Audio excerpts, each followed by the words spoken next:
Bonjour à tous, bienvenue dans cette nouvelle édition en direct du Sénat, votre programme qui revient tous les jeudis sur les temps forts de l'actualité de la Chambre haute du Parlement. Voici les titres cette semaine. À la une, il y a cette impressionnante canicule qui frappe la France depuis une semaine. Le gouvernement a reconnu qu'il y a un mur d'investissement devant nous en matière d'adaptation au changement climatique. Également à la une cette semaine, le drame du meurtre de la petite Liana. La commission d'enquête du Sénat lancée il y a 15 jours recevait des associations de victimes. Troisième thème, cette semaine, la délégation aux droits des femmes du Sénat qui remettait cette semaine son rapport sur le phénomène masculiniste, à l'analyse à suivre. Et enfin, cette question de plus en plus pressante dans le débat public, faut-il interdire les réseaux sociaux aux adolescents? Un colloque était organisé au Sénat mardi. Mais d'abord donc, chaleur étouffante, canicule historique, phénomène d'une intensité exceptionnelle. Toutes ces expressions ont fait la une de l'actualité ces derniers jours. Voyez cet échange hier lors des questions d'actualité du Sénat. Il y a des records dont personne ne peut être fier. Hier, c'était la journée la plus chaude de l'histoire, cette nuit aussi, et ce printemps, le plus chaud jamais enregistré. Qui peut s'en étonner puisque les scientifiques nous l'annonçaient depuis des décennies. Ils nous disent aujourd'hui que ces canicules-ci apparaîtront bien clémentes au regard de celles des décennies à venir. Seule la réussite de la neutralité carbone pourra conjurer le chaos. Nous avons détraqué le climat par nos énergies fossiles et ce climat détraqué s'impose à nous tous. Avec le climat, on ne compose pas, on ne mégote pas, on ne reporte pas, on ne transige pas. Protéger ici et maintenant et adapter, s'entraîner, c'est ce qu'exigent les Français en surchauffe, les personnes vulnérables dans les logements fournaises, les enfants des classes invivables, les travailleurs exposés, les services d'urgence sursollicités et nos infrastructures qui souffrent. Madame la ministre, je ne vais pas épiloguer sur les insuffisances, les stop and go, les reculs, les désengagements qui sont derrière nous. Certains très récents, je pense au Fonds vert, au Fonds climat territorial, à MaPrimeRénov' ou encore l'ADEME, CEREMA, l'OFB, qu'il faut conforter et non déstabiliser. Le choc caniculaire nous oblige tous à un nouvel élan, une puissante détermination collective. La nation ne peut pas laisser ses collectivités locales assumer seules, démunies, en première ligne pour les mesures d'urgence et les transformations structurelles. C'est le message fort qu'a délivré notre Sénat par sa commission d'enquête d'Olivier Henno et Thomas Dossus sur l'investissement des collectivités. Madame la ministre, nos communes, nos intercos, nos régions ont besoin d'un État à la hauteur. Allez-vous fixer nettement le cadre, les obligations, les normes, les limites pour protéger les enfants, les salariés exposés les plus vulnérables? Allez-vous programmer pour les collectivités territoriales les 3 milliards de surcoût de l'adaptation estimés par le rapport Pisani-Ferry-Mapouze? Ne soyons plus à la ramasse, ne soyons plus dépassés. Votre gouvernement est-il déterminé à changer la donne? Je donne la parole à Madame la ministre de la Transition écologique, Madame Barbu. Monsieur le Président, Monsieur le Sénateur, effectivement, cet été nous rappelle que nous n'avons pas été à la hauteur au niveau mondial des efforts qu'il aurait fallu faire pour ne pas arriver à ces extrêmes que nous vivons aujourd'hui. Aujourd'hui, nous vivons effectivement les conséquences de ce dérèglement climatique puisque nous avons été collectivement incapables de tenir l'objectif de 1,5 degré d'augmentation des températures. Il se trouve aussi, et ça c'est clair, que l'Europe est en première ligne de cette surchauffe et des dérèglements climatiques si on le prend sur la question des augmentations de température. Vous avez aussi raison, et je partage ce constat, ce que nous vivons ici est un avant-goût de ce qui va arriver dans les années à venir, puisque d'ici 2050, c'est 5 fois plus de vagues de chaleur que nous vivrons chaque année comparé à ce que nous vivons aujourd'hui. Très clairement, l'État, on ne peut pas dire qu'il n'a rien fait. Les plans nationaux d'adaptation au changement climatique qui ont été mis en œuvre, on en est à la version numéro 3, puisque les 2 premiers ont été terminés, le 3e est en cours d'application. Je rappelle que 185 mesures de ce plan ont déjà été exécutées, doit nous amener aussi à réfléchir à la question des moyens. Et c'est clair que là, je vais le dire comme je le pense, c'est un mur d'investissement qu'il va falloir que nous acceptions de regarder collectivement. Ce mur d'investissement, il est tant pour l'État que pour les collectivités et les individus. Et monsieur le sénateur, je dois vous dire que sur les collectivités, c'est vrai qu'aujourd'hui, elles sont, je pense aux plus petites d'entre elles, très démunies. Et c'est pourquoi nous avons décidé que 50% du fonds vert cette année irait uniquement aux questions de financement des collectivités locales de taille petite, conclure. de préférence. Par ailleurs, faut conclure, s'il vous plaît. D'accord, je termine. Ah oui.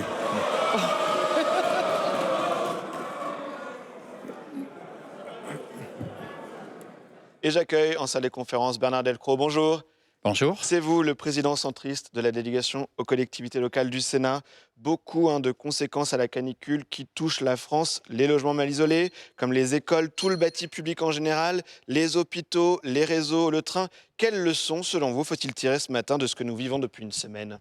Alors déjà, ça fait 50 ans et plus que les chercheurs, les scientifiques nous alertent sur le réchauffement climatique et ses conséquences.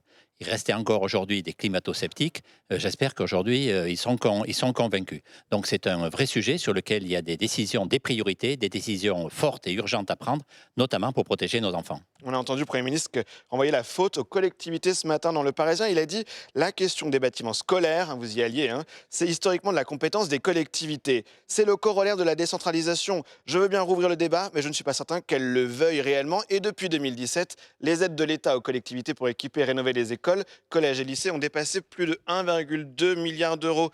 Bernard Delcros, si les écoles elles ferment parce qu'il fait trop chaud, c'est la faute aux maires dans les collectivités locales. Non, je ne le crois pas. Effectivement, les maires sont en première ligne, comme chaque fois d'ailleurs qu'il y a des crises, ils sont en première ligne parce que d'abord pour les écoles primaires, ce sont les communes qui ont la compétence, et puis de toute façon, dès qu'il y a des crises, on l'a vu avec la crise sanitaire, les maires sont au front parce que ce sont les premiers concernés qui sont dans la proximité avec les habitants. Mais donc Aujourd'hui, 7% seulement, 7% des bâtiments scolaires, des surfaces de bâtiments scolaires sont climatisées, alors que 60% des superficies de bureaux où travaillent des adultes sont climatisées. Donc on voit bien qu'il y a une urgence sur la protection de nos enfants. Ça passe pas seulement d'ailleurs par la climatisation des espaces, mais ça passe aussi par la climatisation des espaces. Et donc qu'est-ce que vous répondez au Premier ministre quand il dit que depuis 2017, les aides de l'État aux collectivités pour équiper et rénover les écoles, elles ont dépassé 1,2 milliard ? Alors, c'est vrai qu'il y a des aides aux collectivités, mais qui ne sont pas seulement pour les écoles d'ailleurs. Il y a la dotation d'équipement des territoires ruraux. Le fonds vert a été créé et peut être utilisé utilement pour cela. Mais aujourd'hui, il faut un plan d'action plus fort. S'il y a seulement 7% des bâtiments scolaires qui sont climatisés, on voit bien que c'est parce que les maires, notamment pour ce qui concerne le primaire, il y a aussi les collèges et les lycées, n'ont pas les moyens de pouvoir faire plus tout de suite. Donc, il y a une priorité. Je pense que le fonds vert est le bon outil pour cela. Je pense qu'il faut qu'il soit priorisé sur la question de la protection de nos enfants. Ça passe par l'aménagement des cours, ça passe par la protection des bâtiments, évidemment, contre les canicules. Et donc, il faut qu'il soit utilisé prioritairement pour cela. Prioritairement, je le dis, pour les communes les plus petites, parce que ce sont elles qui ont le moins de moyens pour protéger les enfants au sein des écoles. Et je pense qu'il faut augmenter le fonds vert. Il était important, il a été diminué dans la loi de finances. Je pense qu'il faut revenir à un montant du fonds vert qui permette aux maires de faire face à cette question de canicule, de réchauffement climatique et notamment de protection des enfants. J'en viens très logiquement à cette autre citation grâce à vous, Bernard Delcros, puisque le Premier ministre s'agace aussi dans Le Parisien ce matin des critiques qui dénoncent les coups de rabot successifs au fonds vert. Il dit « Depuis l'élection d'Emmanuel Macron, nous avons mis beaucoup d'argent pour les collectivités, particulièrement via le fonds vert que nous avons créé en 2023. Nous avons également accompagné beaucoup de projets locaux, plus de 6 000, parfois au détriment d'autres, comme les hôpitaux et les prisons. C'est aussi parce qu'on a fait cela qu'on accuse aujourd'hui un déficit. Ayons le courage de le dire et soyons cohérents. » Qu'est-ce que vous lui répondez là encore ? Alors, le gouvernement a tout bien fait, en fait. Non, je pense qu'il ne faut pas aller sur ce terrain-là. Chacun porte sa part, pas de responsabilité, en tout cas, à sa part pour agir pour demain, pour faire mieux. C'est vrai que ce gouvernement a créé le fonds vert qui n'existait pas. Je pense que c'est encore une fois que c'est le bon outil. Je pense d'abord qu'il faut des mesures de fond de lutte contre le réchauffement climatique. Il faut accélérer. Ça, c'est un autre sujet, mais c'est important. Et il ne faut pas traiter seulement les conséquences, mais aussi s'attaquer aux causes. Et sur les conséquences, et notamment sur les écoles, je le redis, parce que c'est nos enfants, il faut les protéger. C'est une priorité, c'est une urgence. Je pense qu'il faut augmenter le fonds vert, il faut le maintenir et l'augmenter pour permettre aux élus, en ciblant vraiment les communes qui ont le moins de capacité d'autofinancement, c'est-à-dire moins de capacité à pouvoir engager des travaux importants pour protéger les enfants, il faut cibler le fonds vert vers ces communes-là. Et dans ce contexte, vous accueillez favorablement ce qu'a dit hier la ministre de la Transition écologique qui disait que 50% du fonds vert pourrait aller aux petites communes. C'est un bon geste qu'elle a dit hier. Oui, je le crois et je pense aussi qu'il faut rehausser le fonds vert. Et encore une fois, en faire une priorité. Et je partage l'orientation de la ministre sur ce sujet. J'ai une dernière question, il nous reste 1 minute, mais est-ce qu'il y a une question aussi de moyens, de compétences, d'expertise dans les départements? Vous disiez, de petites communes, est-ce qu'elles ont besoin d'être aidées particulièrement et c'est toujours coincé Alors, là-dessus? ça pose tout le problème de l'ingénierie apportée aux plus petites communes et c'est des travaux sur lesquels, c'est des sujets sur lesquels la délégation a beaucoup travaillé. Et je pense que là aussi, il y a des dispositions qui ont été prises par les gouvernements en matière d'ingénierie, notamment pour les villages d'avenir, mais pas seulement. Et je pense qu'il faut vraiment qu'on prenne soin de ne pas réduire ces aides à l'ingénierie qui ont été mises en place, notamment pour les plus petites collectivités. En tout cas, effectivement, l'accompagnement des collectivités, des plus petites, l'ingénierie qu'on peut leur apporter pour les aider à prendre les bonnes décisions, c'est extrêmement important et je pense qu'il ne faut pas relâcher l'effort sur ce sujet. Eh bien, merci. Merci Bernard Delcros d'être venu réagir au micro de Public Sénat. Merci beaucoup. Allez, on en vient au deuxième thème dans cette émission et les dysfonctionnements de la chaîne pénale dans l'affaire de la petite Liana. Lundi, les premières conclusions d'une enquête administrative étaient dévoilées. Elles pointent des dysfonctionnements autour du traitement de la plainte d'une autre adolescente, Rosa, à l'été 2025. Dans ce contexte, le Sénat a commencé les auditions dans le cadre d'une nouvelle commission d'enquête qui recevait hier les associations de victimes. Voyez les moments forts de cette audition préparée pour Public Sénat par Mathilde Nutarelli et Chloé Vaquette. Je suis coordinatrice au collectif féministe contre le viol. Notre association anime aujourd'hui 3 lignes d'écoute pour les victimes de viols et d'agressions sexuelles. La ligne qui a été ouverte en 86, le 0800 05 95 95, viol, femmes, information. La ligne violence sexuelle dans l'enfance que nous avons ouvert avec la Civis pour recueillir les témoignages des adultes qui ont été victimes dans l'enfance, le 0805 802 804. Et cet été, nous avons ouvert une 3e ligne d'écoute qui est une ligne dédiée aux victimes de l'agresseur Joël de Squarnec, qui est monté en collectif et qui a la possibilité de nous contacter pour être aidé, accompagné sur une ligne directe qui n'est pas publique, donc je ne dirai pas le numéro aujourd'hui.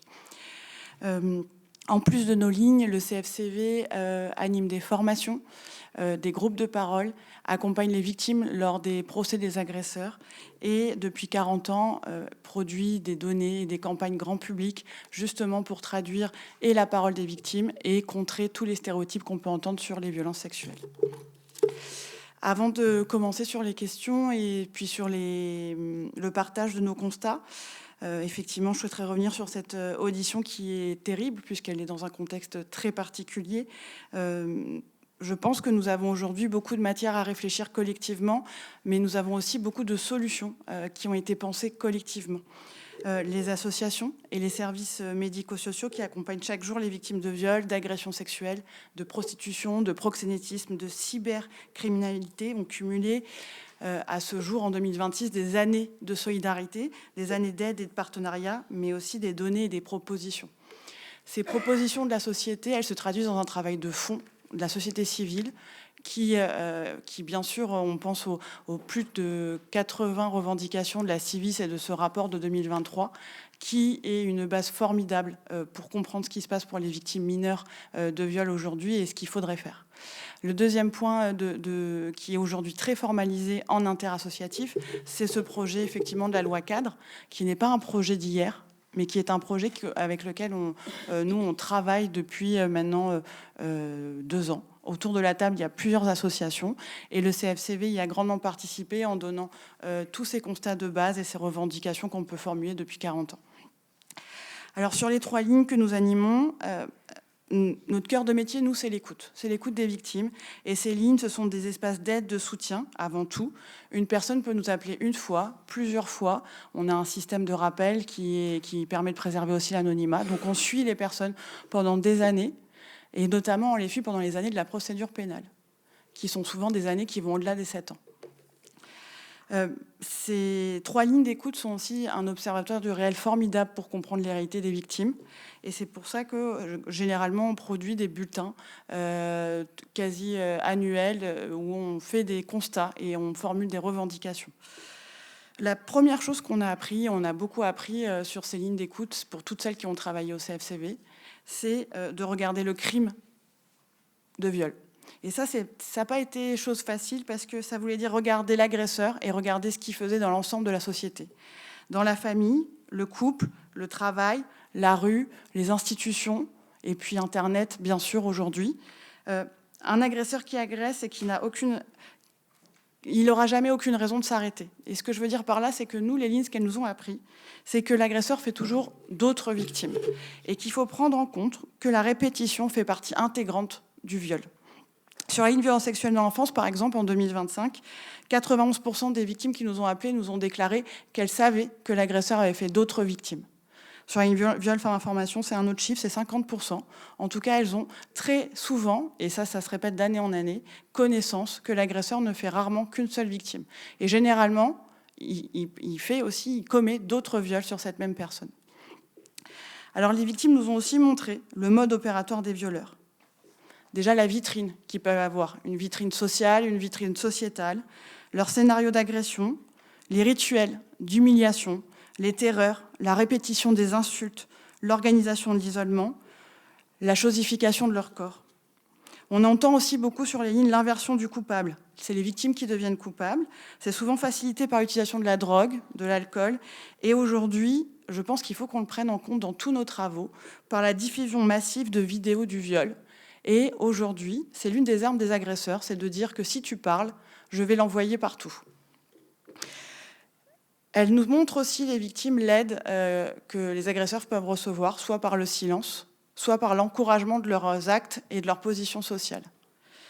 Et c'est là la première chose que je voudrais rappeler aujourd'hui, c'est que les associations féministes, les professionnels, les écoutantes, les juristes, les travailleuses sociales, les soignantes, les avocates et les victimes elles-mêmes produisent un savoir assez formidable en criminologie. Et ça, en regardant les archives du CFCV, ce que j'ai trouvé un objet formidable, c'est que la première formation sur l'accueil des femmes victimes de violences sexuelles, en 1981, qui avait été réalisée en France, elle était à destination des forces de police. Elle a été faite par le planning familial, animée par Marie-France Casalis, qui est aussi l'une des cofondatrices du CFCV. Et ça, aujourd'hui, on est dans un manque total aujourd'hui de cette connexion police, justice et association de terrain auprès des victimes. Nous, on animait des formations pendant des années dans les écoles de police. Ça n'arrive plus du tout aujourd'hui. C'est un regret et je pense que c'est un manque également pour apporter justement ce que la criminologie par la victime peut nous apporter dans les enquêtes. Donc voilà, un rappel sur le fait qu'on ne peut pas faire l'économie de ce savoir dans la formation de base et dans la formation continue de tous les professionnels de la chaîne pénale qui vont intervenir finalement. Après la formation, notre deuxième point d'inquiétude se porte sur la façon dont une personne qui va dénoncer un violeur va être regardée. Peut-être avant ça, il est important de rappeler aussi tous les avancées qu'on peut documenter aujourd'hui, qui sont des avancées de droit et de dispositifs de protection. Je pense notamment à l'allongement des délais de prescription des crimes et délits sexuels. Pour l'anecdote, quand le CFCV ouvre la ligne viol femme information, une mineure victime d'agression sexuelle a 3 ans pour déposer plainte. Ça nous semble inimaginable aujourd'hui qu'on est victime à 3 ans et prescrite à 6 ans. On a fait des progrès qui sont formidables dans ce sens-là. Et je pense qu'on doit nommer aussi aujourd'hui l'ordonnance de protection, le téléphone grave danger, les réformes pénales de la protection de l'enfance, le chat police avec qui nous travaillons tous les jours, qui permet de faciliter les échanges entre police et population. Mais malgré toutes ces avancées, malgré tout ce droit qui aujourd'hui permet aux victimes de pouvoir dire la réalité des violences, l'impunité reste reine. Et pourquoi elle perdure ? Elle perdure parce qu'aucune protection ne peut fonctionner, aucune enquête ne peut prospérer et aucun dispositif n'est efficace tant que la victime doit d'abord prouver qu'elle mérite d'être crue. Et ça, cette phrase, elle a son importance parce que c'est la première difficulté que nous rencontrons, nous, dans tous les appels qu'on peut avoir sur les dysfonctionnements de la chaîne pénale, c'est que quand la victime tente d'être entendue, quand elle pousse une porte, la première difficulté, c'est les biais sexistes, c'est la misogynie, c'est les stéréotypes. Et ça, nous le constatons chaque semaine dans les refus de plainte qu'on peut, nous, documenter et objectiver. Pour vous donner un exemple, mais c'est un exemple parmi tant d'autres à la permanence, début de semaine, une femme qui a souhaité déposer plainte a dû faire 4 commissariats de police avant de pouvoir trouver un agent d'accueil qui lui a pris la plainte. Et ça, c'est un reproche constant à la victime, c'est de lui dire qu'elle n'a pas déposé plainte assez tôt, seulement qui l'aide à déposer plainte assez tôt quand elle doit se déplacer dans 4 lieux différents pour trouver un agent d'accueil qui prenne la plainte. Ensuite, on va lui reprocher de ne pas avoir assez de preuves. Mais seulement tous ces allers-retours entre différents dispositifs, c'est une perte de preuves considérable pour les victimes, pour l'enquête. Et ça fragilise aussi la suite, parce qu'une femme qui se déplace une fois pour pousser la porte d'un commissariat est prête à parler. Si elle doit repousser plusieurs portes, on perd la chance qu'elle puisse parler et donner un témoignage, une parole qui va venir documenter ce qu'a fait l'agresseur. Alors oui, le motif du classement sans suite, c'est celui de l'infraction insuffisamment caractérisée, c'est celle qui revient en boucle. Seulement, nous, ce qu'on constate dans les dépôts de plainte auxquels on a accès, c'est que le minimum des enquêtes pénales n'est aujourd'hui pas celui qu'on espère. C'est-à-dire qu'on n'a pas de fouille automatique des téléphones, de fouille automatique de l'ordinateur de l'agresseur et de l'audition de l'entourage. Et c'est pour ça que j'ai rappelé les personnes qui nous décrivent d'autres victimes, c'est-à-dire que quand on pose la question aux victimes, elles connaissent d'autres personnes qui ont été victimes, et ces personnes méritent d'être auditionnées, même si elles ne déposent pas plainte. De la même façon, les victimes devraient avoir un lieu où se poser, où déposer des preuves médico-légales et recevoir les premiers soins. Aujourd'hui, elles ont le choix entre déposer plainte et aller aux UMJ ou aller aux urgences. Et ça, c'est pas un choix qui est convenable quand on vient d'être victime de viol. On a besoin d'un lieu déjà où se poser, de rencontrer des professionnels formés et des unités médico-légales qui ne sont pas contraintes à la plainte pour nous recevoir. Mais aujourd'hui, on envoie des hybridations, on envoie des UMJ qui naissent aujourd'hui sans réquisition, mais ça reste un impensé qu'elle doit recevoir tout au même endroit, et notamment qu'elle puisse déposer plainte aussi dans ce lieu-là. Les victimes nous appellent aussi beaucoup parce qu'elles ont du mal à repérer les lieux où elles peuvent être accueillies, les lieux où elles peuvent recevoir justement ces soins, et qu'est-ce qu'elles doivent faire de leur culotte sale ou de leur t-shirt souillé. C'est des questions qui reviennent très régulièrement.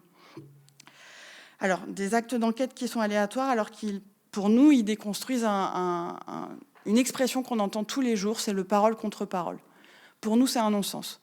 La parole de la victime, elle est documentée aussi par la scène de crime qui est son corps, qui est le psychotrauma, et qui est tout ce qu'elle a en sa connaissance sur ce qu'a fait l'agresseur et la façon dont il s'y prend. C'est pour ça que je parlais de criminologie tout à l'heure. Après les actes d'enquête, on a un point, nous, d'inquiétude très régulier au CFCV, c'est la protection des victimes. Tout au long de la procédure, les victimes ont peur. Elles ont peur de croiser l'agresseur, elles ont peur de ses proches, elles ont peur qu'il recommence, elles ont peur des représailles, elles ont peur des menaces de mort. Et je vais vous dire, c'est à raison, parce qu'aujourd'hui, on va parler de Liana, et je pense qu'on a bien raison de parler de Liana aujourd'hui. Mais nous, en préparant l'audition, on a aussi pensé à Shaina, et on a aussi pensé à d'autres victimes qu'on avait accompagnées. Et Shaina, elle a été violée et tuée, elle a été brûlée dans son quartier. Elle avait dénoncé les faits de viol et d'agression sexuelle qu'elle avait subis, et elle a été brûlée parce qu'elle avait déposé plainte. Pareillement, on pense qu'aujourd'hui, des solutions peuvent exister, notamment l'interdiction de contact qui doit être quasi automatique. Quand une victime dépose plainte, l'agresseur ne peut plus rentrer en contact avec elle, et ça doit être acté dans un acte pénal. La création d'une ordonnance de protection, c'est dans la loi intégrale, on le demande. C'est pour les victimes de violences conjugales, mais ça a tout son sens pour toutes les victimes de violences sexuelles. Je pense aussi aux victimes de proxénétisme, de traite, de prostitution et de viol, qui sont souvent à la merci, en fait, des agresseurs, qui subissent des représailles de manière plus régulière qu'on le pense. Je vous le disais, le CFCV accompagne de manière solidaire, ça c'est notre base, les victimes dans les audiences, et notamment pendant les procès, les agresseurs.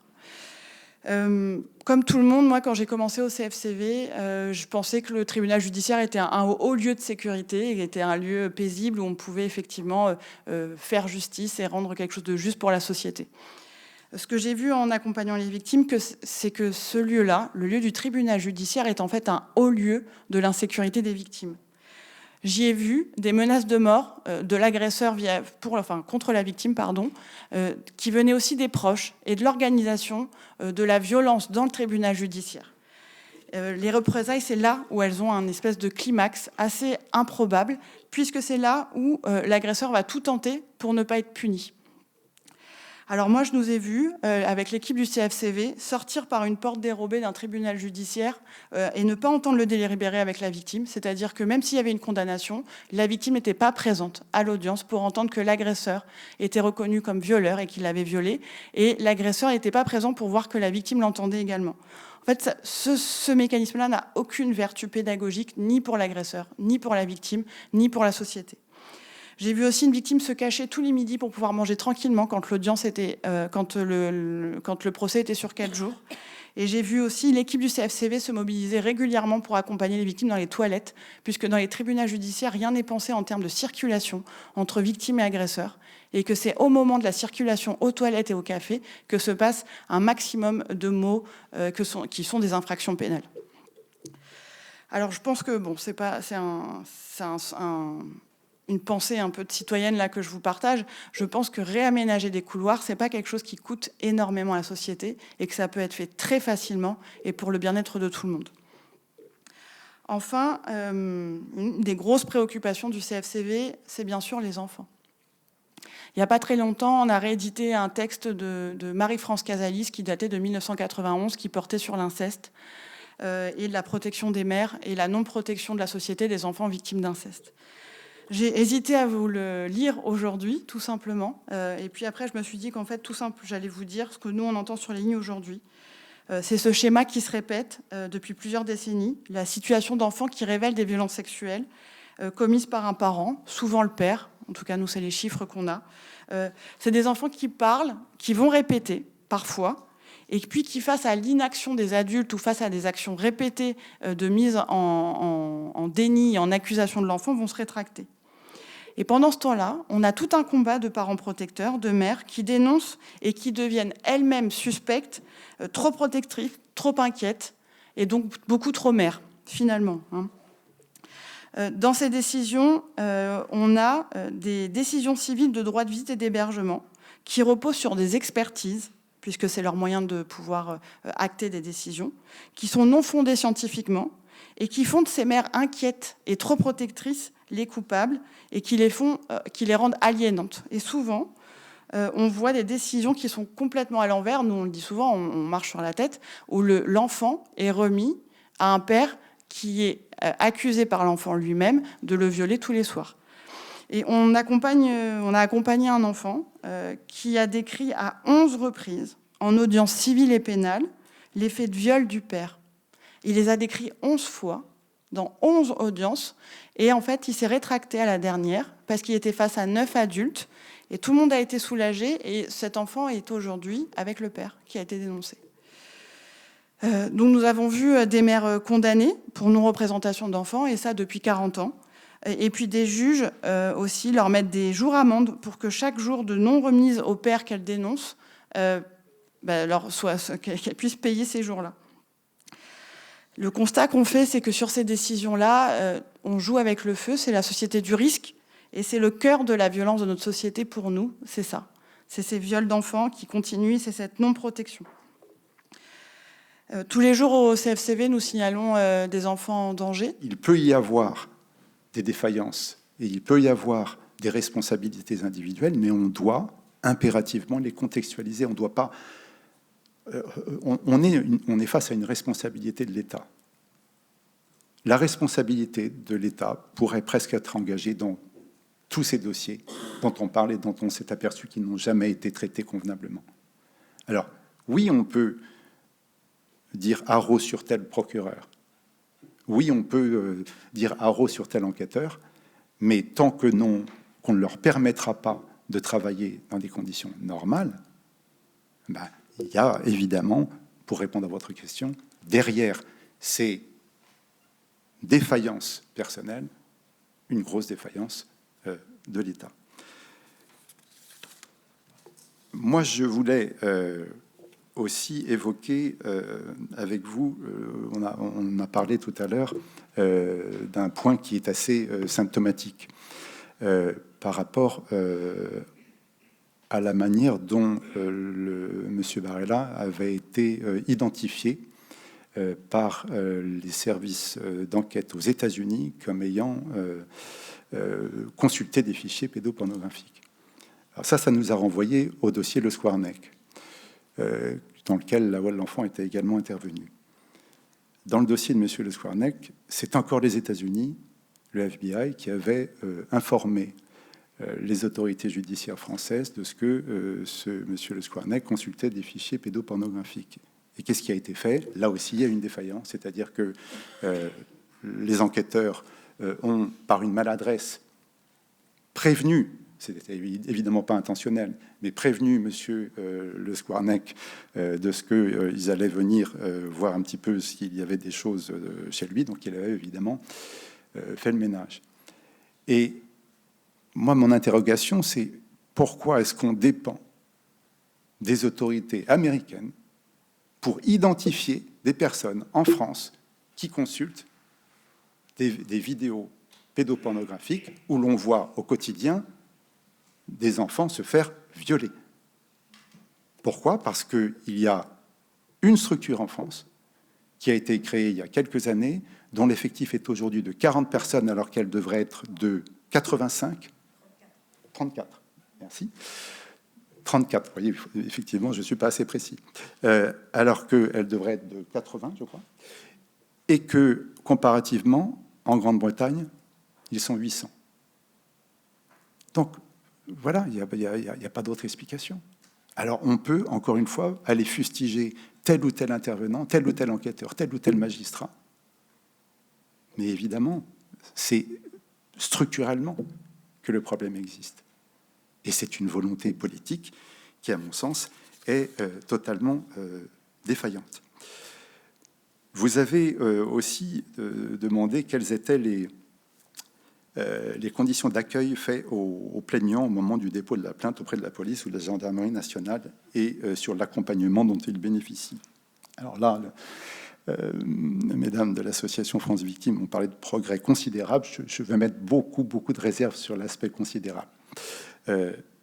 Pour ce qui concerne l'audition des mineurs, oui, il y a eu des progrès. Et je ne vais pas prêcher pour ma paroisse, mais un petit peu quand même, parce que les UAPED, c'est vraiment la voix de l'enfant qui a pu les mettre en place. Mais il n'y en a pas assez.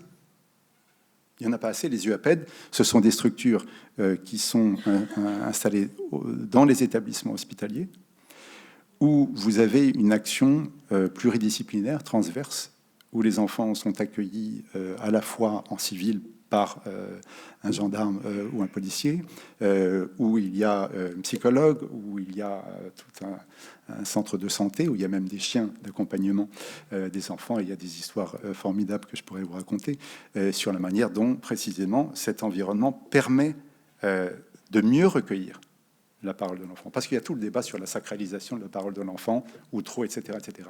Mais dans un dossier où la parole de l'enfant est bien accueillie, les résultats sont là pour marquer effectivement que les enquêtes peuvent prospérer. Et c'est là où je ne suis pas dans le même constat des progrès considérables, parce que malheureusement, il n'y a pas assez de structures d'accueil, et il y a énormément de plaintes qui sont déposées par les parents ou par des enfants mineurs, d'abord qui ne sont pas du tout instruites, et encore une fois, le rapport de 2023 le montre, c'est-à-dire des gens qui viennent porter plainte et qui ne voient absolument rien. Non seulement on leur dit rien sur le suivi de la plainte, mais en réalité, on s'aperçoit qu'elle ne donne pas lieu à enquête. Ou s'il y a enquête, rapidement, elle est clôturée et on a le classement sans suite. Je rebondis aussi sur l'aspect loterie. C'est-à-dire que selon que vous portiez plainte à Dax ou à Béthune, vous allez avoir plus ou moins de chances de succès de voir votre plainte, non pas forcément prospérer, mais en tout cas être sérieusement étudiée. Et ça, on ne peut absolument pas se satisfaire d'une telle situation. Alors, pour répondre à cette question sur l'accueil fait aux plaignants et, je dirais, les qualités d'accueil, les qualités d'écoute, les qualités de traitement des plaintes, là aussi, malheureusement, ce sont les chiffres. Alors, j'espère être suffisamment précis, mais on recense 160 000 enfants par an, en France, qui sont victimes de viols ou de violences sexuelles. C'est-à-dire, ça en fait un toutes les 3 minutes. je ne sais pas combien de temps va durer notre audition, mais je vous laisse faire le compte absolument sidérant du nombre d'agressions sexuelles et de viols qui vont se dérouler pendant le temps durant lequel nous allons échanger. Et une fois qu'on a ce constat-là, on sait qu'il y a plus de 6 plaintes sur 10 qui sont classées sans suite. C'est ça, l'accueil fait aux plaignants. Alors, si on pouvait dire, mais les 6 classements sans suite, ils sont hyper motivés, ils auront été hyper travaillés en amont, et bon, on peut considérer effectivement, il n'y a pas lieu de penser que les classements sans suite seraient systématiquement inappropriés, que ce soit pour les mineurs ou pour les majeurs. Mais quand on voit la manière dont les enquêteurs sont à même de travailler, comment est-ce qu'on peut considérer qu'effectivement l'accueil fait aux plaignants serait normal, serait régulier, serait positif? Sur les 178 300 majeurs mis en cause pour viol ou agression sexuelle sur mineurs entre 2017 et 2024, 64% n'ont pas été poursuivis. Donc, encore une fois, je suis loin d'aller sur la sacralisation. Il ne s'agit pas de la sacralisation de la parole de l'enfant. Il s'agit simplement de permettre, et là encore, c'est la volonté politique, et c'est l'action politique qui doit le faire, de permettre à ce que la parole de l'enfant soit bien accueillie, soit sérieusement accueillie, pour que ensuite on puisse évidemment travailler. Mais cette surcharge, ces sous-effectifs, et c'est ce que nous constatons au quotidien, que ce soit en tant qu'avocat de la voix de l'enfant, mais tous les avocats et tous les auxiliaires de justice qui interviennent aux côtés d'enfants et aux côtés de victimes le voient systématiquement. C'est-à-dire qu'on doit effectivement parfois changer de commissariat ou de gendarmerie parce que la personne qui est là n'a pas le temps. Et quand on arrive dans un autre établissement, oui, on va avoir quelqu'un qui va prendre en compte la demande, mais qui va faire un petit dépôt de plainte. Et vous aurez noté dans le rapport d'inspection qui a été diffusé hier, il y avait quand même cette plainte de cet enfant qui s'appelle Rosa, qui évoquait 50 faits de viol. Donc, personne ne peut penser ici que l'enquêteur qui prend connaissance de ce document et qui constate qu'effectivement, il y a cette plainte d'un enfant qui dit avoir été violé 50 fois par M. Barrel. Personne ne peut penser ici que cet enquêteur va s'en ficher. Et d'ailleurs, l'enfant a été correctement entendu dès sa première présentation. C'est après qu'effectivement les défaillances sont intervenues. Alors que cet enquêteur avait signalé le dossier comme étant urgent, et comme devant conduire à une transmission électronique, on n'a pas eu les moyens. Donc on a fait le courrier. Et ensuite, quand le courrier arrive au parquet, il reste pendant un mois dans la case affaires non urgentes, parce que c'est comme ça que ça se passe. Et ensuite, le parquetier, au lieu de le traiter en urgence, il n'y avait pas de parquetier spécialisé enfant. Donc on a fait venir un parquetier qui était simplement en renfort. Et c'est ça la justice quotidienne. C'est ça la justice de proximité. En France, quand on veut travailler, et c'est heureux, quand on veut protéger le pays contre le terrorisme, on y arrive, on a fait des choses formidables. Je veux dire, toute la procédure judiciaire sur le Bataclan a été admirablement menée.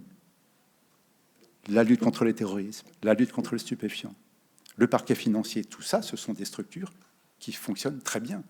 C'est la justice de proximité qui est totalement défaillante. Et c'est cette justice de proximité à laquelle nous autres, nous sommes quotidiennement confrontés, que ce soit les enfants, les femmes victimes d'agression.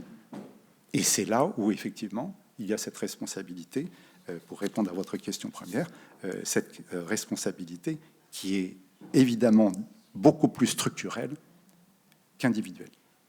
Bonjour Louis Vogel. Bonjour. Vous êtes membre de la commission d'enquête sur la politique pénale en lien avec l'affaire Liana, Ouais. sénateur des Indépendants de Seine-et-Marne. Vous receviez donc, on l'a vu, les associations de victimes hier matin.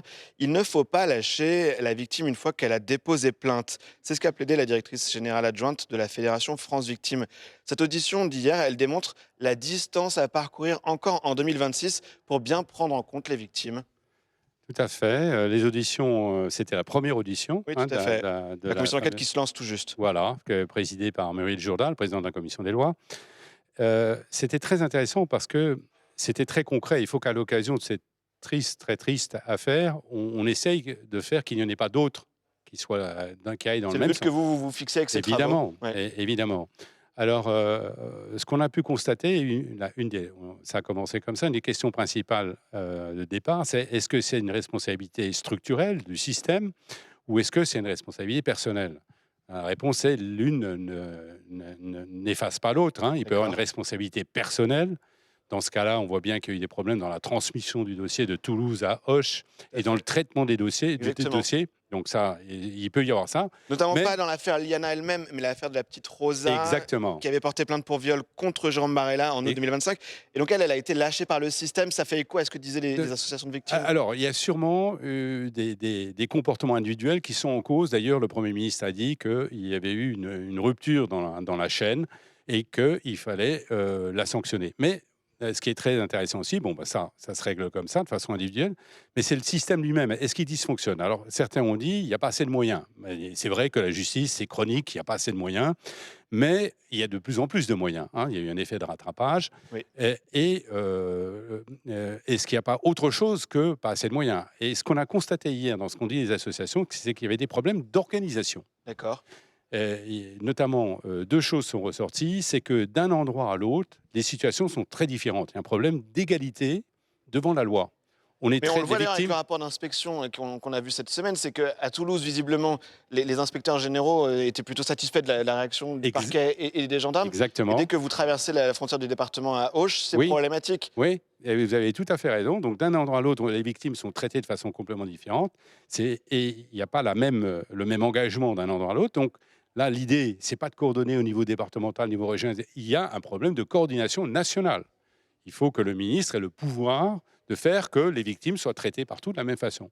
Et le deuxième sujet, qui est très intéressant, qui est ressorti des discussions avec les associations de protection des victimes, c'est que les personnels ne sont pas assez formés à la criminologie, à la victimologie, à savoir qui est dangereux, comment ça va se passer, comment est-ce qu'il faut traiter une victime, quels sont les points auxquels il faut faire attention. Et là, les personnes ne sont pas assez formées, c'est à la fois les gendarmes, les officiers de police, c'est les magistrats, c'est les avocats. Et le problème de notre pays, c'est que la criminologie, c'est le parent pauvre de l'enseignement en droit. Personne ne veut en faire. Les sociologues considèrent que les criminologues, c'est des sous-sociologues. Les juristes considèrent que la criminologie, c'est pas du droit. Et donc, moi, je viens de finir une mission pour le garde des Sceaux. D'accord. Vous avez remis un rapport aujourd'hui? J'ai remis le rapport lundi. Et c'est officiel depuis aujourd'hui. Et j'ai constaté exactement la même chose. C'est que les personnels qui s'occupent de justice, les magistrats, les personnels pénitentiaires, les SPIP, les avocats ne sont pas formés. Les personnels qui s'occupent des détenus, de la réinsertion des détenus. D'accord. Et donc, tous ces personnels ne sont pas suffisamment formés à la criminologie. Quelle est la dangerosité de la personne? Quelle peine sera la mieux adaptée dans son cas? On ne va pas traiter de la même façon quelqu'un qui a commis des violences envers sa femme et quelqu'un qui a fait un vol dans un magasin. Donc, vous voyez, adapter la peine, vérifier s'il est dangereux, vérifier s'il y a un risque de récidive. Quels sont les facteurs de désistance? Est-ce qu'ils sont présents? Le logement, l'emploi. Donc, c'est une façon moderne. Exactement. Et c'est ce qu'on a constaté hier, c'est qu'on a le même problème en matière de protection de la victime. Il faut absolument créer, par des accords avec le ministère de l'Enseignement supérieur et de la Recherche, développer de la recherche appliquée qui concerne les Français, parce que nous, on s'inspire de recherches américaines, de recherches canadiennes qui ne concernent absolument pas notre société, donc ce premier point, et faire qu'il y ait des modules de formation dans toutes les écoles de police, l'École nationale de magistrature, les écoles du barreau, pour qu'on puisse traiter de façon intelligente, de façon plus subtile, plus fine, les problèmes qui se posent à nous. Eh bien, merci Louis Vogel. On entend votre plaidoyer en faveur de cette formation. Merci à vous. Merci. Allez, on en vient au troisième thème dans cette émission et le rapport de la délégation aux droits des femmes du Sénat sur le masculinisme. Depuis novembre, les sénateurs et sénatrices ont reçu des chercheurs, des associations féministes, des responsables de l'éducation nationale ou encore l'ARCOM. Voyez les conclusions de ce rapport. La manosphère prend un essor considérable et grâce aux algorithmes enferme ses cibles dans une véritable emprise numérique. Bien évidemment, il ne s'agit pas simplement d'un trend sur les réseaux sociaux et ça existe aussi dans la vraie vie. Ça se passe au quotidien pour de vrai. Comme nous l'avons bien entendu et beaucoup entendu pendant nos nombreuses auditions, et je pense particulièrement à la sociologue Mélissa Blais, le masculinisme est une stratégie d'adaptation du patriarcat aux avancées des droits des femmes portés par les féministes. Adoptant un discours victimaire, les masculinistes ont développé un langage codé et invitent par exemple à prendre la red pill, la pilule rouge, pour découvrir le monde tel qu'il est réellement, à savoir dominé par les femmes. Les féministes sont allées trop loin. Rien ne fonctionne plus parce que personne n'est à sa juste place. Ce discours de la crise de la masculinité, que les chercheurs comme Francis Dupuy-Derry ou Christine Bard font remonter jusqu'à l'Antiquité, a une fonction sociale car il permet de désigner un ennemi commun pour assurer la cohésion du groupe dominant. Sinon, je peux me coucher sur la table. Le masculinisme s'inscrit donc dans un continuum de violences faites aux femmes et aux enfants, et ces violences sont bien réelles.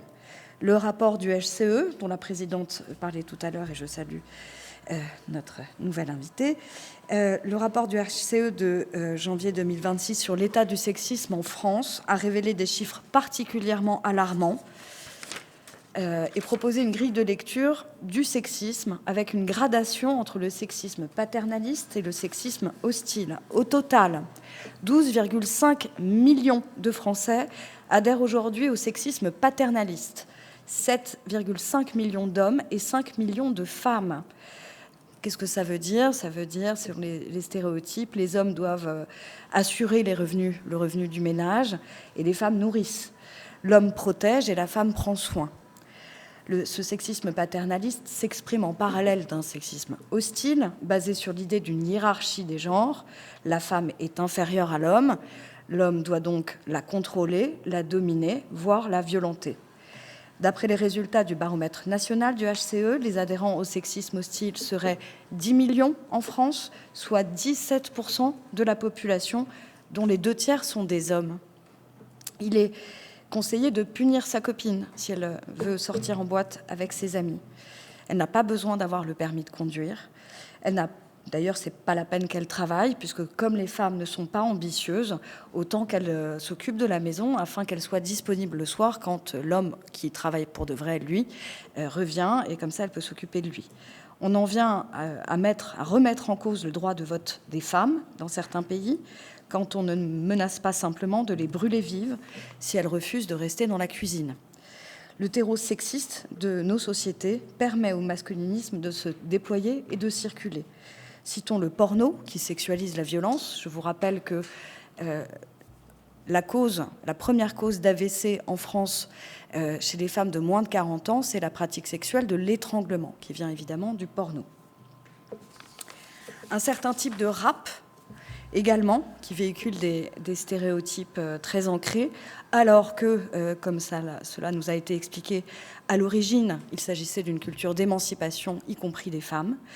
Le sport, une certaine pratique du sport en ce qu'elle doit permettre aux hommes d'atteindre la meilleure version d'eux-mêmes, conforte et banalise les stéréotypes sexistes. Les féministes et les associations féministes sont évidemment en première ligne et donc les premières cibles. Intimidation, menaces, tentatives d'entrave de leurs actions, raids numériques, cyberviolence. Ils tentent de les obliger à quitter la sphère publique. Les masculinistes discréditent la parole des femmes pour les invisibiliser. Enfin, à l'issue de ces 8 mois de travaux, nous sommes convaincus qu'on ne peut décorréler ces mouvements du nombre qui reste élevé, malgré toutes nos avancées législatives, des féminicides. Il constitue l'expression la plus courante de la violence masculiniste. Des femmes sont tuées parce qu'elles sont des femmes. Le féminicide est le meurtre d'un propriétaire qui n'admet pas que sa femme lui échappe. Le masculinisme légitime le fait qu'un homme est un prédateur et que la femme est une proie. Au total, en 2024, d'après les chiffres de l'Observatoire national des violences faites aux femmes, 1283 femmes ont été victimes de féminicide ou de tentatives de féminicide direct ou indirect. Dès lors, je considère que chaque féminicide est un crime masculiniste. Au-delà de ce continuum des violences faites aux femmes, entre violences sexistes et violences sexuelles, violences numériques et violences réelles, nos travaux ont permis de documenter l'émergence d'une menace terroriste, masculiniste, étayée par nos contacts avec la DGSI, le PNAT, Parquet national antiterroriste, Pharos, l'ARCOM et autres. En France, la menace terroriste masculiniste est aujourd'hui suivie de très près par la DGSI, les services de renseignement intérieur, qui ont développé en la matière une réelle expertise et une volonté d'anticipation de cette menace émergente. Ils nous ont expliqué avoir constaté une très forte augmentation durant les 2 dernières années de cette menace en lien avec la mouvance Incel, la plus radicalisée. Eux, c'est la Black Pill. À ce jour, pour ce qui relève de cette mouvance, un seul attentat terroriste imminent a été déjoué, vous le savez, à Saint-Étienne, en juillet 2025. Et pour la première fois, il a fait l'objet d'une saisine du Parquet national antiterroriste sous la qualification d'association de malfaiteurs terroristes criminels. Une dizaine d'autres affaires de radicalisation violente liées à cette idéologie est suivie de près par les services du renseignement intérieur, lesquels soulignent un rajeunissement drastique des sujets porteurs de menaces, une radicalisation bien plus rapide et un passage à l'acte également accéléré. Et le tout est possible par une désensibilisation à la violence et des liens étroits entre les mouvements masculinistes et les mouvements d'ultra-droite. Le masculinisme, c'est un bar à salade dans lequel chaque influenceur ou responsable politique choisit ses objets de haine. Incohérence, porosité, tous mènent à une pente glissante. La seule ligne de cohérence est la violence et la haine. C'est pourquoi nous proposons de consolider notre doctrine sécuritaire face au risque de terrorisme masculiniste, d'une part en poursuivant l'acculturation de l'ensemble des pouvoirs publics à la prise en compte de cette menace par le biais de programmes de sensibilisation, de formation à sa détection, et d'autre part en mobilisant davantage la qualification de crimes haineux fondés sur le genre et plus globalement en intégrant davantage la violence de genre dans les incriminations pénales retenues par les parquets.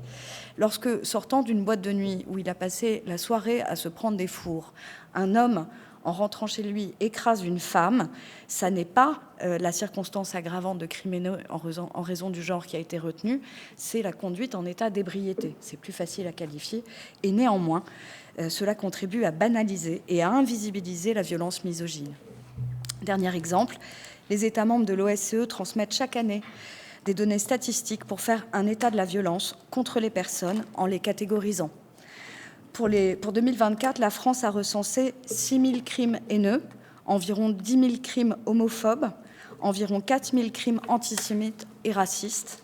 Le nombre, combien de femmes victimes de crimes de haine en France en seule raison de leur genre, recensé en 2024, 0. Je passe la parole à Laurence Rossignol. Merci. Olivia, bonjour à celles et ceux qui sont là et à celles et ceux qui sont en ligne. Merci d'être venus et on est heureuse de vous accueillir dans cette salle Olympe de Gouges, qui est la salle de la délégation droits des femmes, salle climatisée. Vous pourrez le dire à vos collègues qui sont restés derrière leur écran. Ils ont raté une bonne heure dans une atmosphère fraîche.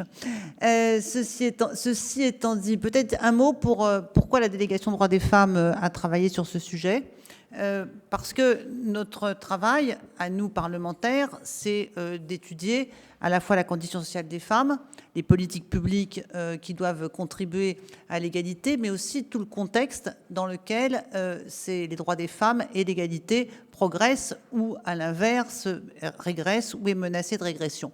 Et au même titre que nous avions travaillé il y a 3 ans sur le porno, avec le rapport porno, l'enfer du décor, nous avons considéré que la question du masculinisme devait être portée comme un sujet politique. Il y a toujours une tendance dans le monde politique à considérer que ce sont des sujets qui relèvent plutôt des libertés individuelles, des individus, de la vie privée. Et nous, ce que nous voulons faire, c'est porter des sujets politiques qui ont une influence sur la condition des femmes. Donc c'est ainsi que nous avons travaillé pendant 8 mois. Et peut-être la première remarque que je peux faire de ce qui nous a frappé, c'est qu'entre le moment où on a commencé notre travail il y a 8 mois et aujourd'hui, ça n'a fait que se développer, croître et pénétrer de plus en plus profondément dans la société française et probablement aussi dans les sociétés qui sont exposées aux mêmes réseaux sociaux et aux mêmes influenceurs que les nôtres. Donc c'est d'abord un écosystème à la fois numérique, économique, politique, qui s'inscrit dans un contexte international et idéologique. C'est-à-dire qu'il faut relier le développement des mouvements masculinismes à la montée du suprémacisme, de manière générale, et tous les experts identifient assez clairement comment, à partir de contenus masculinistes auxquels les jeunes sont exposés, les garçons sont exposés très rapidement sur les réseaux sociaux, ils en arrivent assez facilement à des contenus qui sont des contenus racistes, antisémites, homophobes, transphobes, racistes, antisémites, homophobes, transphobes, je crois que c'est déjà pas mal, et qui tous validisent peut-être aussi, qui tous en fait conduisent la même idéologie qui est celle de la supériorité des hommes sur les femmes et des hommes blancs sur le reste des autres individus. Donc ça s'inscrit dans un contexte qui est celui d'une remise en cause profonde de la démocratie et qui connaît un basculement nouveau à partir de la 2e élection de Donald Trump et à partir du moment où la Silicon Valley rejoint politiquement Donald Trump dans le projet qu'on dit illibéral. Et on observait qu'avant cette période-là, on pouvait reprocher aux réseaux sociaux et aux plateformes de ne pas être assez vigilants et d'être assez mous sur la régulation. Après l'élection de Donald Trump, après un certain nombre aussi de transferts économiques dans les réseaux, on s'aperçoit qu'en fait, ces contenus sont poussés et promus par les mêmes réseaux. Ce n'est pas simplement de l'indolence à la régulation. Ce à quoi on a affaire, c'est une volonté politique. Et des chercheurs qu'on a rencontrés au Québec nous disaient que pour eux, c'était un cheval de Troie d'un projet politique global de destruction des démocraties dans nos pays. Ça, c'est la première marque. Donc, c'est effectivement bien une question politique. C'est une question économique. C'est pour ça que nous insistons aussi sur la question de la monétisation de ces contenus et nous demandons de les démonétiser. Ça rapporte beaucoup d'argent. Ça rapporte aux influenceurs parce qu'ils vendent des formations, ils vendent des produits, ils vendent des stéroïdes. Et ça rapporte aux plateformes, bien entendu, qui se réfugient le plus souvent derrière le fait qu'ils ne sont que des hébergeurs. Mais ils sont des bénéficiaires économiques de tout ce business du masculinisme qui s'est développé. Donc c'est pour ça que nous proposons une stratégie européenne. Deuxième sujet que nous avons abordé, parce que notre but c'est de faire des états des lieux, faire de sujets dits de société des sujets politiques, mais ensuite de proposer des réponses et des recommandations. La première, c'est que qui combat aujourd'hui le masculinisme, principalement les associations féministes. Ce sont les associations féministes, les lieux, voilà, je vois que le HCE est là, représenté par Muriel Réus. Ce sont les lieux où on observe la question féministe, qui sont ceux où on peut identifier ce type de sujet et les combattre. Donc, premier sujet, donner aux associations féministes les moyens budgétaires et financiers pour qu'elles puissent faire leur travail de contre-discours, dissection des contenus, analyse. Et ça va très vite, parce que personne n'ignore que dans le monde numérique, le temps qu'on s'aperçoive de quelque chose, ils sont déjà passés à autre chose, et à un autre sujet. Deuxième sujet important dans la question des familles. Nous, on a été très frappés par le nombre de témoignages. Olivia et mes collègues l'ont évoqué auparavant. Encore ce matin, un journaliste dans un couloir me disait que son petit garçon de 10 ans s'était mis à lui parler du besoin de manger des protéines. D'où par où ce gamin de 10 ans s'intéresse aux protéines. eh ben, il avait vu des vidéos dans lesquelles on lui disait que pour grandir et pour développer des muscles, il fallait prendre des protéines. Donc il y a tout un business et toute une influence et ça rentre dans les familles. C'est ce qu'on a évoqué. Donc il y a une question qui est pour nous importante, qui est la question du soutien à la parentalité. Il faut aider les parents, les mères, les sœurs, les filles en général, à faire face à ces injonctions, parce que le masculinisme produit des injonctions. Ça a été évoqué il y a un instant, mais quand subitement une mère de famille entend son fils dire à sa sœur « mais tu vas quand même pas sortir habillée comme ça, t'as l'air d'une moins que rien », et que c'est jamais quelque chose qu'on a dit à la maison, ça veut dire que c'est venu d'ailleurs, et c'est venu des divers influenceurs masculinistes qu'il a eu l'occasion de croiser sur les réseaux sociaux. On demande aussi une stratégie interministérielle de prévention et de lutte contre ces mouvements. On peut pas, alors ça a été dit, on a le ministère de l'Intérieur, le ministère de la Justice via la PJJ, l'Éducation nationale qui a pris conscience et qui se met en mouvement aussi, mais on a besoin d'une stratégie interministérielle et de faire de la lutte contre le masculinisme une lutte de défense de la démocratie. Puisque la démocratie, c'est quand même fondé sur le principe de l'égalité des citoyens pour participer à la décision collective.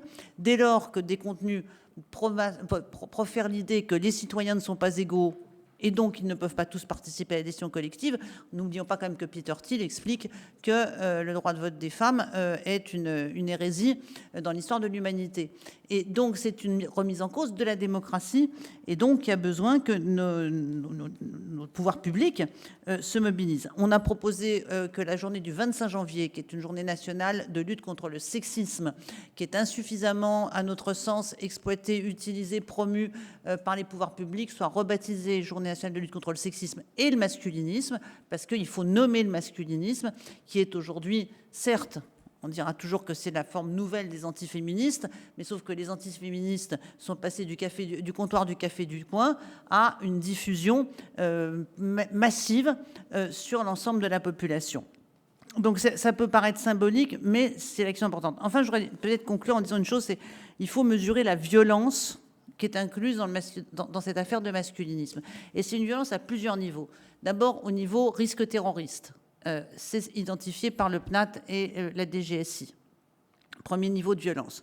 C'est une violence à l'égard des femmes au quotidien, dans la vie, puisque les gamins, les hommes qui pratiquent le masculinisme, on peut le dire comme ça, déploient dans leur quotidien. On a vu ce week-end le fameux claviculaire qui se promenait avec sa petite vidéo. Merci aux Parisiennes et aux Françaises d'avoir remis ce garçon à la place où il fallait le mettre, c'est-à-dire de l'avoir renvoyé au ridicule et à la violence de son propos.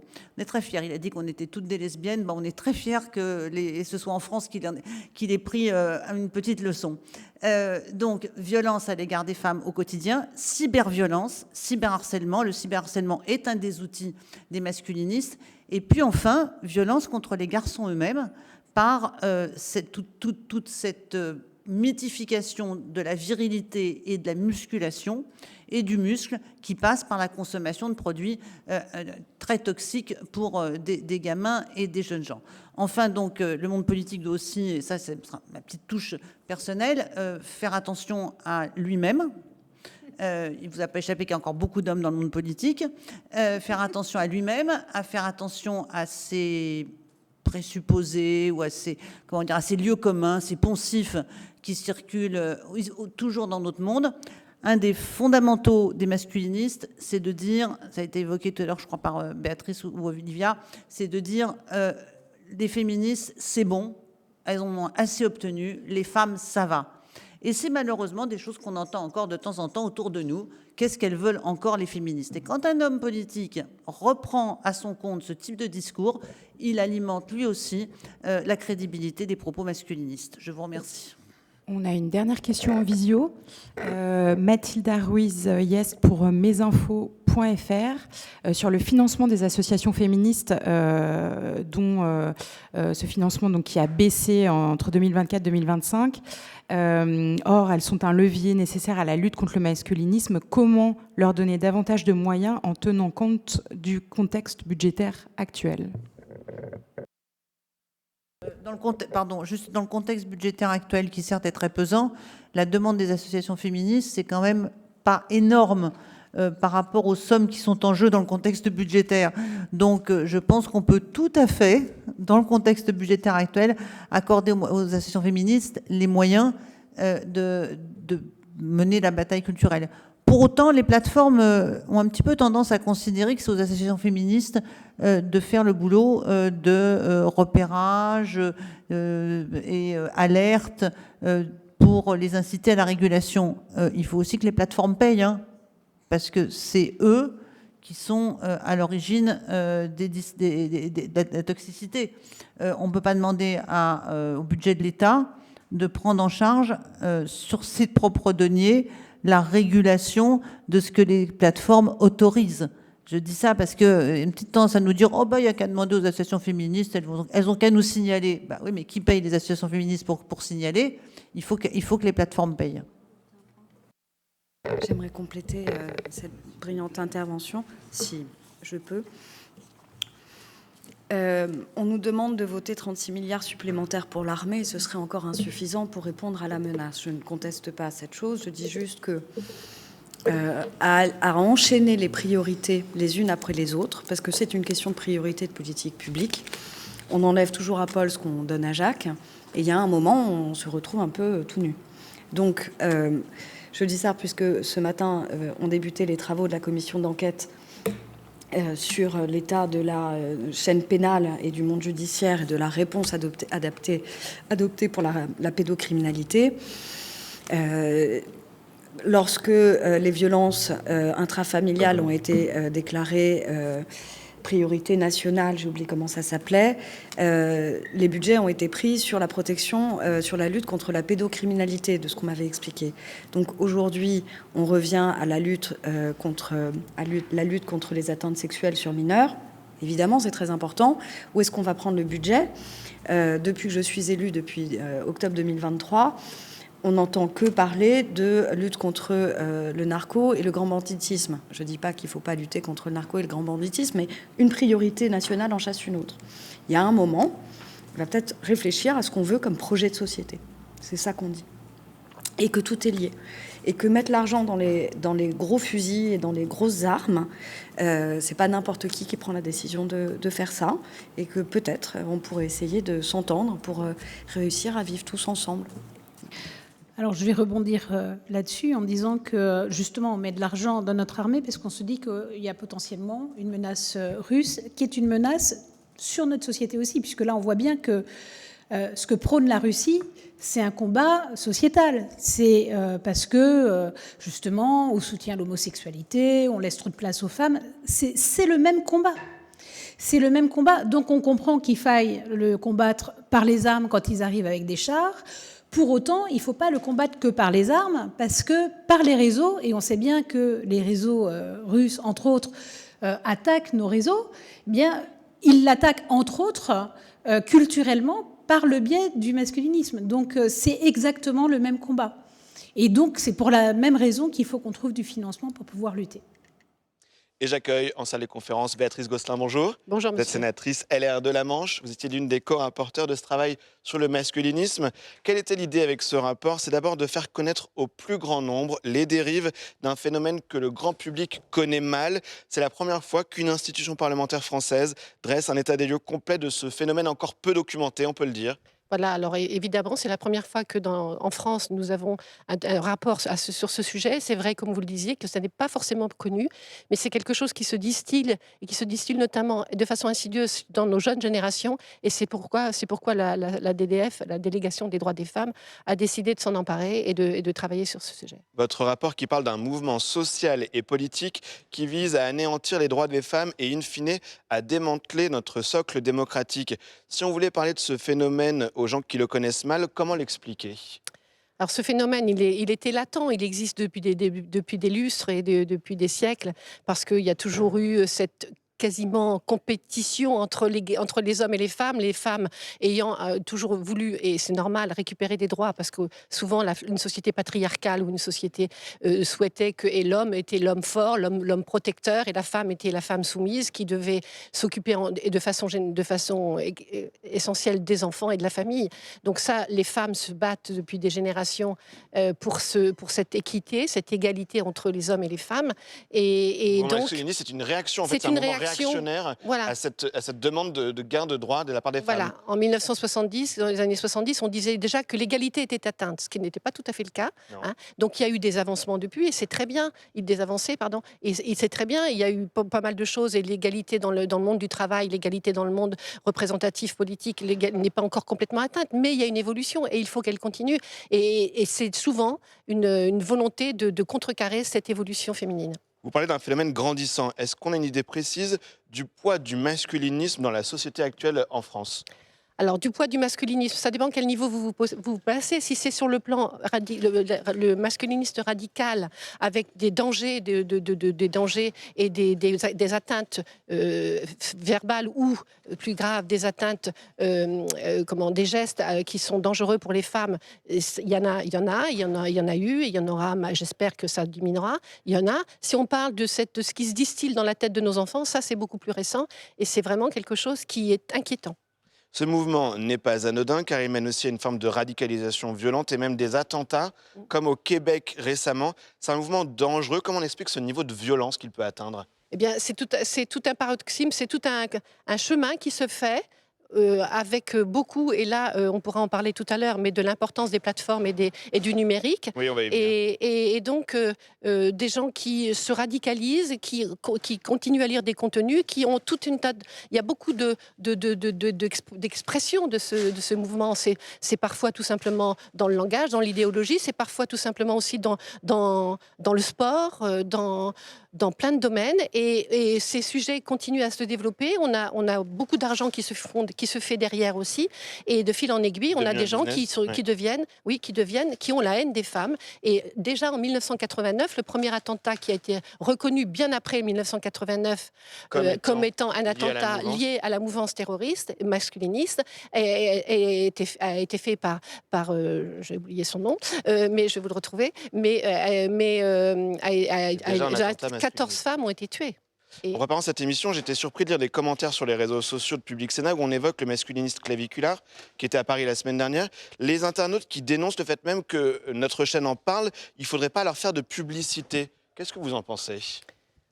Il faut en parler, et je trouve très bien que les femmes aient réagi à cette venue d'une personne qui, franchement, n'est pas un modèle démocratique, moins s'en faut. Et donc, ce créateur de contenu américain, complètement, avec des propos qui sont complètement inadmissibles. Et je suis très, très heureuse qu'il y ait une réaction féminine. Maintenant, est-ce qu'il faut le médiatiser pour lui donner pignon sur rue ? Je ne suis pas certaine. Très bien. Et donc, du coup, ce que vous saluez plutôt, c'est la réaction des Parisiennes dans les vidéos qui tournent autour de Claviculaire, et ces femmes qui ne se laissent pas faire par cet influenceur. Quelqu'un qui dit, voilà, ces propos n'ont pas lieu d'être. J'ai une dernière question. Quelles sont les grandes propositions de votre rapport ? Un nouveau délit, également un cadre plus strict pour les mineurs sur les réseaux sociaux ?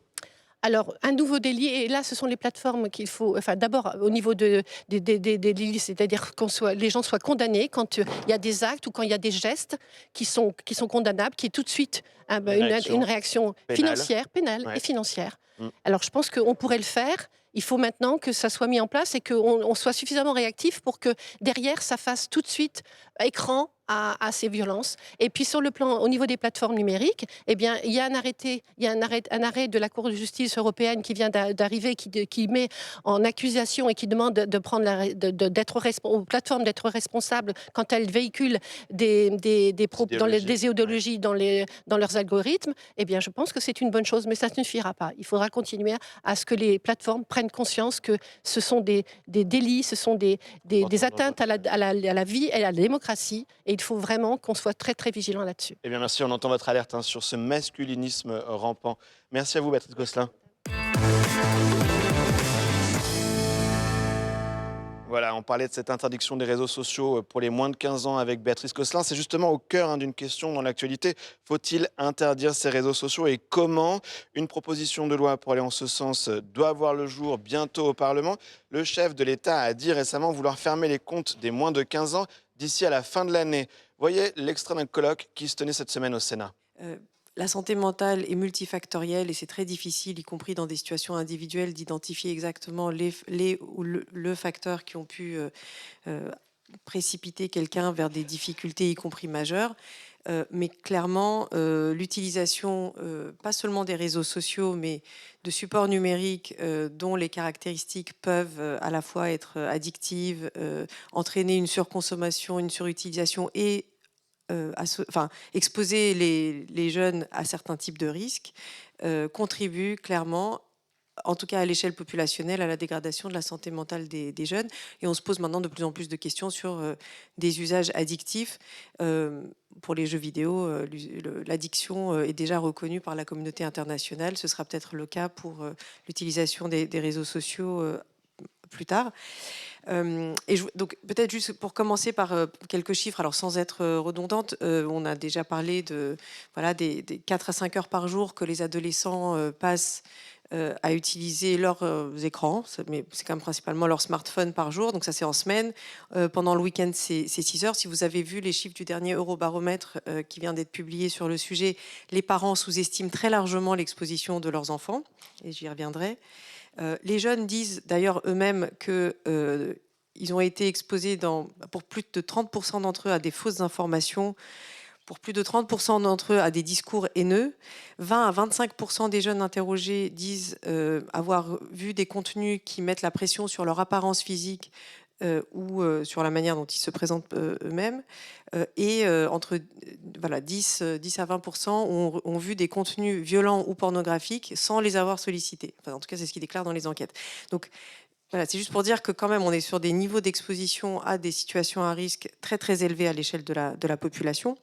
Et je ne reviendrai pas sur les risques spécifiques pour la santé mentale, mais aussi pour la santé physique qu'on a tendance à oublier un tout petit peu. Et il n'y a pas de débat scientifique sur le fait que passer beaucoup de temps sur un écran est associé au risque de surpoids, à des problèmes de vue, à la fatigue. Et alors, le sommeil, c'est peut-être un tout petit peu plus débattu. Mais le travail qu'on mène dans le cadre du panel spécial de la Commission européenne sur ce sujet, encore une fois, il dépasse la question simple des réseaux sociaux. Pourquoi? Parce qu'il n'y a pas de définition légale des réseaux sociaux et qu'en réalité, le cadre réglementaire tel qu'il existe nous dit que ce sont certains types de fonctionnalités des supports numériques qui peuvent effectivement être utilisés par les réseaux sociaux, mais aussi par les jeux vidéo, aussi par l'IA générative, qui conduisent à un usage, donc c'est toutes les fonctionnalités addictives, qui conduisent à un usage incontrôlé, une surconsommation aussi, et plus on passe de temps sur les supports numériques divers et variés, mais notamment les réseaux sociaux, plus on est exposé à des contenus violents ou à caractère sexuel. Il faut savoir aussi que malheureusement aussi bien les réseaux sociaux que les supports, que les jeux vidéo en réseau sont aussi énormément utilisés par des prédateurs sexuels, des pédocriminels qui ciblent directement les enfants. Et il y a un énorme sujet là vraiment de protection des enfants à réaliser. Ce que j'aimerais dire, c'est que donc les caractéristiques des supports numériques tels qu'ils existent aujourd'hui font partie du problème. Et on espère que l'Union européenne va agir sur ce sujet. L'autre aspect, c'est aussi les normes d'usage qui existent, c'est-à-dire le fait qu'aujourd'hui en France, un adolescent de 11-12 ans a en majorité un smartphone, c'est beaucoup à l'entrée en 6e. Alors c'est parfois parce que ça rassure les parents, mais c'est aussi parce que tous ses copains et copines utilisent les réseaux sociaux, WhatsApp, etc. Et ça, peut-être que c'est une norme qui pourrait évoluer un tout petit peu pour que les supports numériques et les différentes activités en ligne ne supplantent pas entièrement les activités qui ne sont pas en ligne et qui restent très importantes pour le bon développement des enfants et des adolescents. Et d'ailleurs, donc, avec mon collègue Jörg Fogart, qui est psychiatre de l'enfant et de l'adolescent, nous avons beaucoup insisté pour que le travail de l'Union européenne sur ce sujet s'inscrive dans une approche développementale, c'est-à-dire bon, les enfants, enfin il y a la Convention des Nations Unies sur les enfants, mais les enfants entre 0 et 18 ans sont très très très différents et leurs besoins et leurs... Justement, si je peux me permettre, est-ce oui. que en quoi les jeunes sont beaucoup plus sensibles justement aux écrans et pourquoi leur cerveau est plus fragile, j'allais dire, pourquoi ça les touche particulièrement, peut-être plus que les adultes, puisqu'on parlait des adultes tout à l'heure, en quoi ils ne sont pas particulièrement vulnérables à une certaine période de la vie? Alors, je pourrais laisser Amine Benhamina compléter, mais il y a différents aspects. Il y a d'abord le fait que les enfants, pour se développer, apprendre les relations avec les autres, développer des compétences sociales, physiques, relationnelles, affectives, ont besoin d'interactions réelles. Et si les écrans viennent supplanter tout ce qu'ils ont à apprendre dans leur vie de tous les jours, malheureusement, ils ne l'apprennent pas et ils ne se développent pas de manière tout à fait optimale. Et ça, c'est vraiment lié aux phases du développement. À 25 ou 30 ans, bon, on a appris à parler, créer des liens avec les autres, etc. Et même si on passe beaucoup de temps sur les écrans, ces choses-là sont derrière nous. L'autre aspect important, c'est que effectivement, les enfants ne sont pas en mesure et les adolescents ne sont pas en mesure de réguler leur comportement parce que leur cerveau est en développement jusqu'à l'âge de 25 ans. Et donc, le risque d'addiction et de comportement incontrôlé est plus important.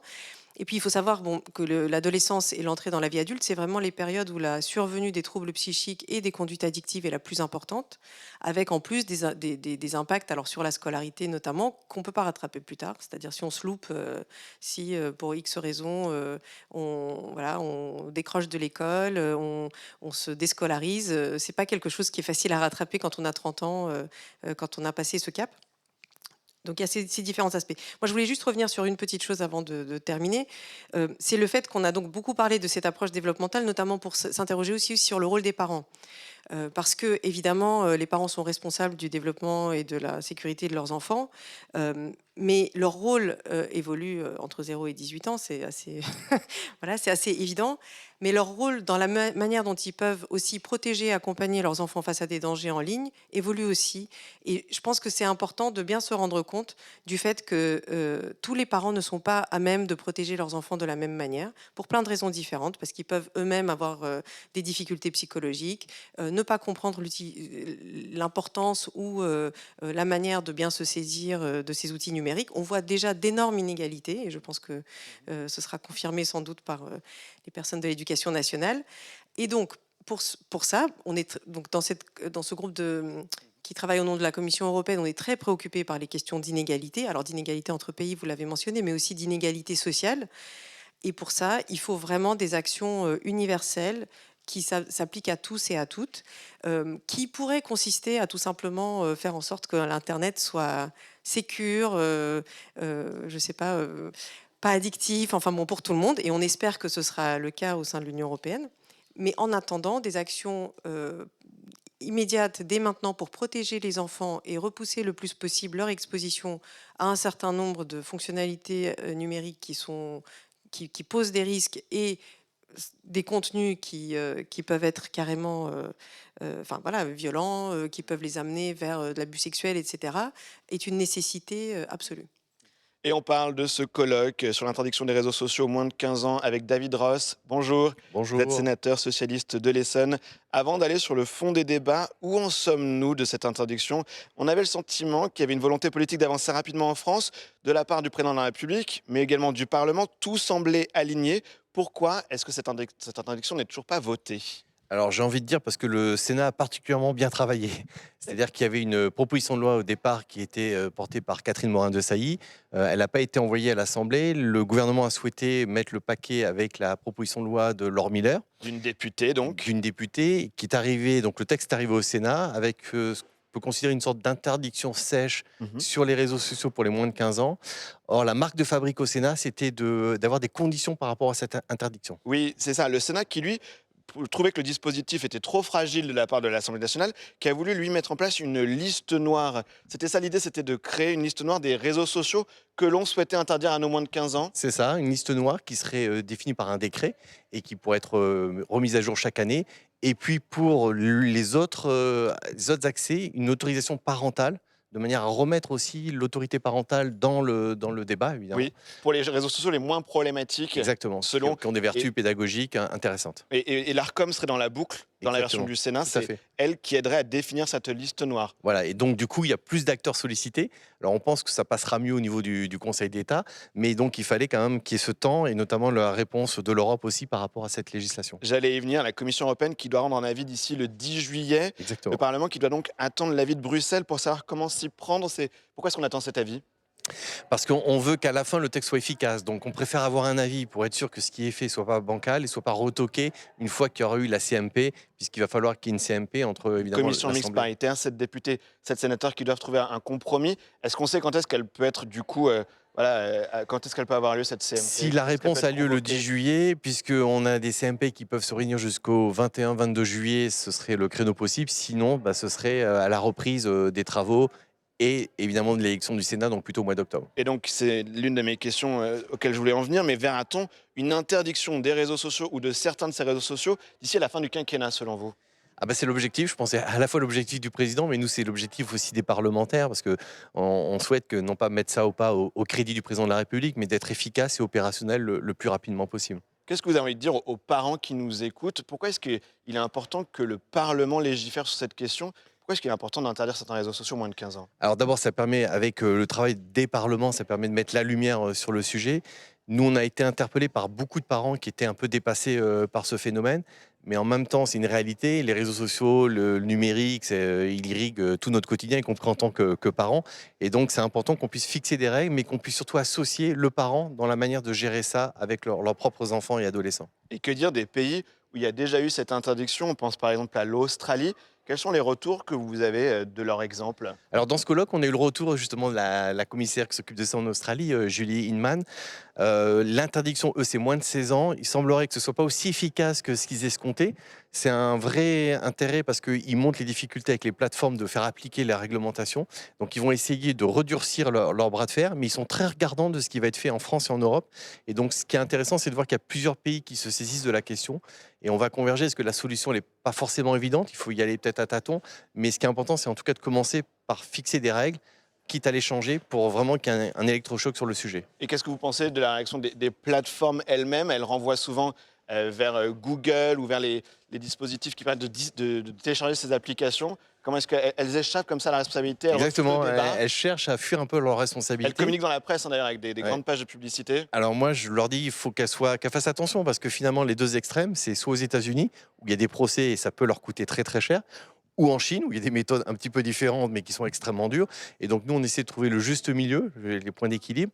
Et donc, il faut qu'elles jouent le jeu, parce que c'est y compris dans leur propre intérêt. J'ai une dernière question, il nous reste 30 secondes, mais pourquoi est-ce que vous vous êtes impliqué en particulier sur ce dossier ? C'est un des sujets sur lesquels vous travaillez beaucoup, pourquoi ? Moi, je suis très intéressé par tout ce qui est l'éducation, l'intelligence artificielle, le numérique et l'éducation. Il y a des choses qui sont très vertueuses, et il y a des choses qui, effectivement, qui peuvent avoir des dangers.